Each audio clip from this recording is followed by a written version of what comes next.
computer class, we all are read chapter number 7, Microsoft Excel 2010. Okay, so take out the book and open chapter number 7, Microsoft Excel 2010.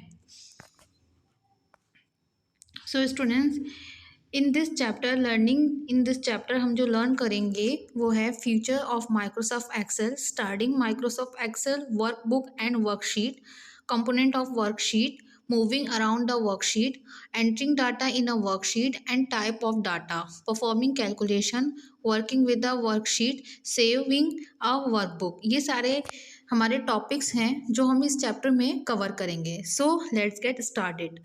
Microsoft Excel is a one of the most popular spreadsheet software.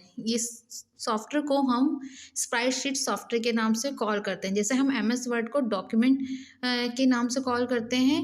ठीक है, इसमें हम editing करते हैं text पे, और Excel में हम शीट पे वर्क करते हैं, इसलिए हम इसे स्प्रेडशीट सॉफ्टवेयर के नाम से कॉल करते हैं.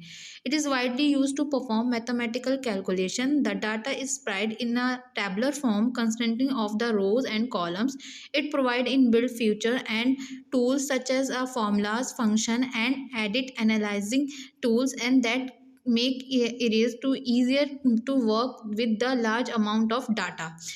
बच्चों, हम एक्सेल में क्या कर सकते हैं, हम कोई भी मैथमेटिक कैलकुलेशन कर सकते हैं. कोई भी जो हमारा मैथ से रिलेटेड वर्क है, या जहाँ हमें सम करना है, कुछ बिल्स बनाने हैं, इस तरह के वर्क हम ईजिली जो है एक्सेल में कर सकते हैं. डाटा जो होता है इसमें किस में होता है, हमारी टैबुलर फॉर्म में होता है, रो एंड कॉलम. ये जो टेबल होती है वो किसका कॉम्बिनेशन होती है, रो एंड कॉलम का. ये इसमें हमें बहुत सारे टूल्स मिलते हैं. हम इसमें फॉर्मूलाज यूज़ कर सकते हैं, मैथमेटिक फंक्शंस यूज़ कर सकते हैं जो अर्थमेटिक होते हैं, और बहुत सारे डिफरेंट टाइप्स के हम फॉर्मूलाज एंड फंक्शन यूज़ कर सकते हैं. हम इसमें डाटा एनालाइजिंग टूल्स मिलते हैं जो हमारे वर्क को ईजी बनाते हैं. जो large of amount work data है जिसमें हमें किसी तरह की कैलकुलेशन करना है, मैथमेटिक फंक्शंस को यूज़ करना है, जो बहुत ही हार्ड होती है, उसको वो ईजी कर देता है. Okay, so future of Excel formulas are mainly used to performing simple and complex mathematical calculation. Functions are the built-in formulas used for the calculating percentage, interest and average. इसमें देखिए हम बहुत सारे इसमें हमें फॉर्मूला मिलते हैं जो सिंपल और कॉम्प्लेक्स, यानी सिंपल कैलकुलेशन और कॉम्प्लेक्स कैलकुलेशन को प्रेजेंट करते हैं. इन फंक्शन के थ्रू हम न्यू फॉर्मूलाज भी बिल्ड कर सकते हैं अकॉर्डिंग योर रिक्वायरमेंट. इस फंक्शन से हम किसी भी डाटा की, अमाउंट की, परसेंटेज, इंटरेस्ट, जिससे हमें अमाउंट पे इंटरेस्ट फाइंड करना है या एवरेज निकालना है किसी भी अमाउंट का, सो हम इससे ईजिली फाइंड कर सकते हैं. Formatting future improve the performance of the data. इसमें हम फॉर्मेटिंग फ्यूचर्स भी मिलते हैं जो मोस्टली हमने MS वर्ड में भी सीख रखे हैं और लर्न कर रखे हैं. The data is automatically recalculate in the entire worksheet if any changes is made in single cell. देखिए इसमें कोई भी डाटा जो होता है हम ऑटोमेटिकली रिकैलकुलेट हो जाता है जब हम उसको क्या करते हैं, वर्कशीट में एंटर करते हैं, अगर if any changes in made in single cell, और हम उसे चेंज भी कर सकते हैं. The data can be quickly search and replace instantly, और डाटा को हम सर्च कर सकते हैं और रिप्लेस कर सकते हैं. Autofill option is available to entire data in a series in Excel. इसमें हमें ऑटोफिल ऑप्शंस भी मिलता है जिसके थ्रू अगर हम एक फॉर्मूला ऐड कर रहे हैं और हमें नीचे के सेल्स वगैरह में भी वो फॉर्मूला ऐड करना है, तो हम ईजिली उसे एंटायर शीट्स पे, एंटायर डाटा पे अप्लाई कर सकते हैं.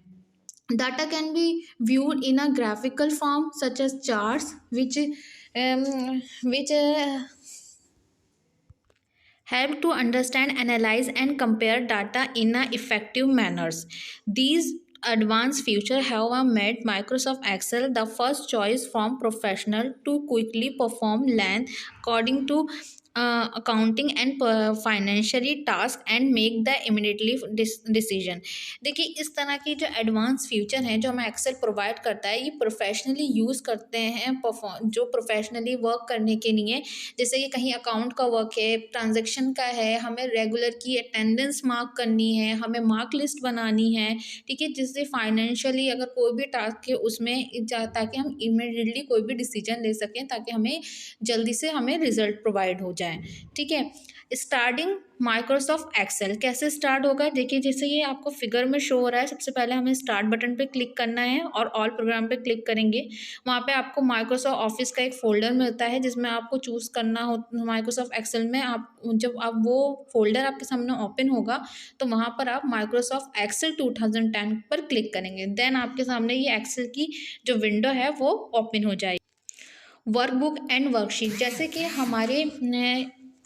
हमने वर्ड में वर्क करा तो हमारा जो पेज होता था हम उसे मतलब जो हमारे सामने स्क्रीन पे नज़र आता था वो पेज के नाम से कॉल होता था। ठीक है, उसमें हम उसकी फ़ाइल को डॉक्यूमेंट के नाम से कॉल करते थे। इसी तरह से हम एक्सेल की फ़ाइल को बच्चों वर्कबुक के नेम से क्या करते हैं, कॉल करते हैं। Workbook and worksheet, the Excel window that appear on the screen is called workbook. जो स्क्रीन हमें नज़र आती है वो हमारी, जैसे ये स्क्रीन आपको नज़र आ रहा है, ये हमारी क्या है, एक वर्कबुक है।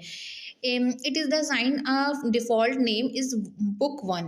Workbook is a like a notebook which is the contents of the number of pages. Workbook is a worksheet in a workbook are like a page of notebook. ये worksheet और workbook कैसी होती है, जैसे हमारी book में pages होते हैं उसी तरह work करती है।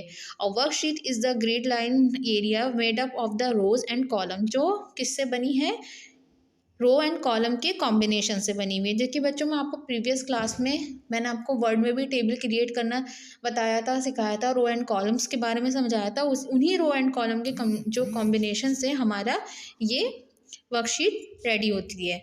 ठीक है, where you can enter and work with the data. By default an Excel workbook display 3 worksheet. जब आप पहली बार कोई भी फाइल ओपन करते हो तो यहाँ पे बाय डिफ़ॉल्ट आपको 3 शीट्स मिलती हैं एक फाइल में। देखिए यहाँ लिखा है sheet 1, sheet 2 and sheet 3।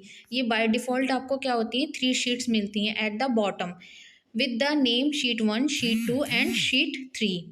We can edit any number of worksheets in a workbook according to the limits of memory available on the computer. आप क्या कर सकते हो, इसमें आप एडिट करते हो सकते हो नंबर ऑफ शीट्स जितने भी आप सो बच्चों हम अपनी जो शीट्स हैं वो नंबर ऑफ़ शीट्स हम इसमें इंसर्ट कर सकते हैं अकॉर्डिंग, इसमें कोई लिमिट नहीं है, आपकी मेमोरी पे डिपेंड करता है जो आपके कंप्यूटर में है। A worksheet contains of 10,48,556 rows and 16,384 column. यानी एक वर्कशीट में बच्चों हमारी जो रोज होती हैं वो कितनी होती हैं, वो 10 लाख होती हैं और 48,576 एंड कॉलम्स कितने हैं, 16,384। ठीक है, columns are presented by alphabetic on the top. देखिए यहाँ पे जो आपके कॉलम्स हैं उनका देखिए जो उनको प्रेजेंट है वो अल्फ़ाबेटिक है, ABCDEF ऐसी सीरीज चलती जाती है ये। ठीक है, and row have number on the left side of the worksheet. और आपकी जितनी भी रोज हैं वहाँ नंबर्स में प्रेजेंट होती है, इस तरह से आपको देख सकते हो आप। कंपोनेंट्स ऑफ वर्कशीट क्या क्या है बच्चों, सबसे पहला हमारा है cells. A cell is an instruction of a column and row in a worksheet. जैसे मैंने आपको पहले बताया था एक सेल क्या होता है, रो एंड कॉलम में जो एक रेक्टेंगल होता है is called cell. Each cell is the donated with the cells address. हर एक सेल का एक अलग सेल एड्रेस होता है। For example A5 reference to हर cell at the instructions of the column A and row is 5. Data enter in a cell contain up to 32,767 characters. एक cell में हम 32,767 कैरेक्टर्स ऐड कर सकते हैं। और देखिए ये जो सेल एड्रेस है वो रो एंड कॉलम्स के एड्रेस से मिलकर बनता है। जैसे कि हमें अभी बताया गया था कि कॉलम्स जो हैं वो अल्फ़ाबेटिक होते हैं और रो जो होती है वो नंबर्स में होती हैं। जैसे एक फर्स्ट सेल देख रहे हैं आप, यहाँ A है और ये 1 है रो, तो ये क्या हो गया A1। इसी तरह से हर एक ईच सेल एड्रेस, हर एक सेल का एक अलग डिफरेंट सेल एड्रेस क्रिएट होता है। Active cell. When you click on a cell, a thick black border differentiates it from the rest of the cell. जब आप जिस सेल को सिलेक्ट करते हो उस पर हल्का सा थिक ब्लैक कलर का बॉर्डर जो होता है शो होता है। ठीक है बच्चों, जिससे हमें पता चलता है कि ये सेल हमने पर्टिकुलर सेल जो है सिलेक्ट है। It indicates the current cell is active. यानी इस सेल में ये एक्टिव सेल है और हम इसमें टाइप कर सकते हैं। This highlighted box is called cell pointer. इसे क्या बोलते हैं, जो हाईलाइट करता है वो थिक बॉर्डर जो होता है लाइट ब्लैक कलर का, उसे हम सेल पॉइंटर बोलते हैं। Data can be enter only in a cell where the pointer is selected. हम उसी सेल में डाटा को क्या कर सकते हैं, एंटर कर सकते हैं, जिससे पॉइंटर सेल पॉइंटर सिलेक्ट होगा। ठीक है। Range. A range is a group of the continuous cell which is the from the shapes of the rectangle. It can be as the small as single cell or as a big as enter worksheet. You can specify range by written the starting cell address and followed by the ending cell address. Both are spread by a column. For example, देखिए हम एक single cell से multiple cell को select जब करते हैं, यानी एक रेंज से दूसरी रेंज सेलेक्ट करते हैं, वो इज कॉल्ड रेंज। जैसे कि इन्होंने देखिए C1 से C10 ओके सिलेक्ट करा, जैसे ये C की लाइन है और यहाँ से C1 C2 से C10 तक जब मैं सिलेक्ट करूँगी तो इसे हम क्या बोलेंगे बच्चों, इसे हम रेंज बोलेंगे। देखिए जैसे कि यहाँ रेंज का एग्जाम्पल भी है, जो इन्होंने बी देखिए बी कॉलम और बी का कौन सा 8, B8 से स्टार्ट किया और E8 तक सिलेक्ट कर लिया। आप हॉरिजॉन्टल भी सिलेक्ट कर सकते हो और आप वर्टिकल भी कर सकते हो। रेंज आपकी हॉरिजॉन्टल भी क्रिएट होती है और वर्टिकल भी क्रिएट हो सकती है। ओके, सो अब क्या है हमारा, नेक्स्ट है हमारा name box. Name box is located just above the column heading on the left side of the window. ठीक है, this area display the location of the cell pointer. ये जो नेम बॉक्स होता है, इससे हमें ये पता चलता है कि हमारा जो सेल पॉइंटर है वो कौन सा एक्टिव सेल है, उसका सेल एड्रेस शो करता है। देखिए ये प्रीवियस वाले में आप देख सकते हो, यहाँ पर देखिए नेम बॉक्स है। अगर मेरा ये रेक्टेंगल पॉइंटर, जो सेल पॉइंटर है सिलेक्ट करा है A1 को, तो ऊपर उस सेल का एड्रेस शो होता है नेम बॉक्स में। Okay, next is formula bar. इसी बार के नीचे देखिए आपको मैं दिखाती हूँ, एक फॉर्मूला बार होता है। ये देखिए ये यहाँ पर, यहाँ से शो भी हो रहा है, कहाँ है फॉर्मूला बार, ये हमारा रेड बॉर्डर से शो हो रहा है, ये हमारा फॉर्मूला बार है। अगर हम कोई भी कैलकुलेशन करते हैं, कोई भी फंक्शन ऐड करते हैं, कोई फॉर्मूला ऐड करते हैं, तो वो फॉर्मूला जो होता है वो यहाँ शो होता है। ओके, जब आप जिस फॉर्मूला जिसमें भी आपको उसने कैलकुलेशन करी है आपने, और बाद में थोड़े टाइम बाद फिर से उस सेल को भी सिलेक्ट करोगे, तो उसका जो भी फॉर्मूला होगा, फॉर्मूले की जो इक्वेशन होगी, वो आपको इस फॉर्मूला बार में शो होगी। देखिए ये नेम बॉक्स और ये formula bar. Columns headings, alphabets cross top border of each worksheet are called column headings. These headings define the columns with the letter A to Z, AA through AZ and up to FXD for a total of 16,384। देखिए ये series A to Z से शुरू होकर ये series जो होती है FXD तक एंड होती है। ठीक है, जो टोटल कितने सेल्स कॉलम्स को प्रेजेंट कर रही है, 16,384 को। Okay, row headings. Row headings are the number mark as the 1 to 10,48,556 along the left border of the worksheet। इसी तरह से हमारी रोज़ की नंबर शीट होती है, जो 1 से लेके 10,48,576 रोज़ को प्रेजेंट करती है। नेक्स्ट होता है हमारा status bar. Status bar, the status bar is the located at the bottom of the Excel window. Last में हमारी ये स्टेटस बार होती है। It's give us information about the current section, includes the name of the current selected commands currently activate।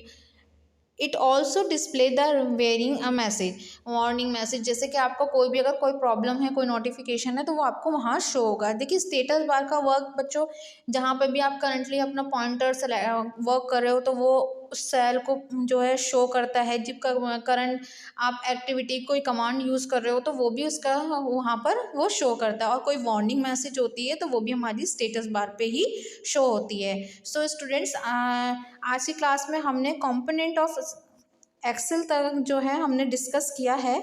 सो आपको अच्छे से, जहाँ तक मैंने एक्सप्लेन किया, इसे अच्छे से रीड करना है, इसको समझना है। एंड अगर कोई प्रॉब्लम है तो you can ask me. Okay, ये आपका होमवर्क है कि आप इसको रीड करिए, यहाँ तक समझिए। कोई क्वेरी है, कोई क्वेश्चन है, तो आप वो मुझसे पूछ सकते हो। Okay students, take care. Bye.